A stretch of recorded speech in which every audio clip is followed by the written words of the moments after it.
എല്ലാ പ്രിയപ്പെട്ട കൂട്ടുകാർക്കും പുതിയൊരു വീഡിയോയിലേക്ക് സ്വാഗതം. ഞാനിന്ന് വന്നിരിക്കുന്നത് ഒരു മാംഗോ കസ്റ്റാർഡിൻ്റെ റെസിപ്പിയുമായിട്ടാണ്. ഈസി ആയിട്ടുണ്ടാക്കാൻ പറ്റിയ നല്ലൊരു റെസിപ്പിയാണ്. അതിനാദ്യം തന്നെ ഞാൻ 250 ml പാലെടുത്തിട്ടുണ്ട്. അത് നമുക്കൊരു പാനിലേക്ക് ഒഴിച്ചു കൊടുക്കാം. പിന്നെ അല്പം തണുത്ത പാൽ, ഒരു 2 ടീസ്പൂൺ തണുത്ത പാലെടുത്ത് അതിലേക്ക് ഒരു വലിയ ടേബിൾ സ്പൂൺ കസ്റ്റാർഡ് പൗഡർ ചേർത്ത് കൊടുത്തിട്ടുണ്ട്. ഇത് മഞ്ഞ നിറത്തിലുള്ള കസ്റ്റാർഡ് പൗഡറാണ്, വെള്ള നിറത്തിലുള്ള കസ്റ്റാർഡ് പൗഡറും കിട്ടും. ഞാനതൊന്ന് നന്നായി അലിയിപ്പിച്ചെടുത്തിട്ടുണ്ട്. പാനിലെ പാലിലേക്ക് നമുക്ക് ആവശ്യത്തിന് പഞ്ചസാര ഇട്ട് കൊടുക്കാം. മധുരത്തിന് ആവശ്യമായ പഞ്ചസാര ചേർത്ത് കൊടുക്കുക. അതൊന്ന് നന്നായി തിളച്ച് വരുന്ന സമയമാകുമ്പോഴേക്കും നമുക്ക് കലക്കി വെച്ചിരിക്കുന്ന കസ്റ്റാർഡ് പൗഡർ ഇതിലേക്ക് ചേർത്ത് കൊടുക്കാം.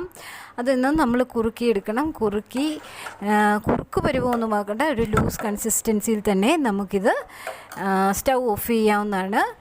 ഞാനിനി അത് ഒന്ന് തണുക്കാൻ വെച്ചിട്ടുണ്ട്. തണുത്തതിന് ശേഷം നമുക്ക് ഇത് വേറൊരു പാത്രത്തിലേക്ക് മാറ്റിയിട്ടുണ്ട്. നന്നായി തണുത്ത കസ്റ്റാർഡാണ്. ഇത് നന്നായി തന്നെ ഇപ്പോൾ കുറുകി കിട്ടിയിട്ടുണ്ട്. ഒരു ക്രീം കൺസിസ്റ്റൻസിയാണ്.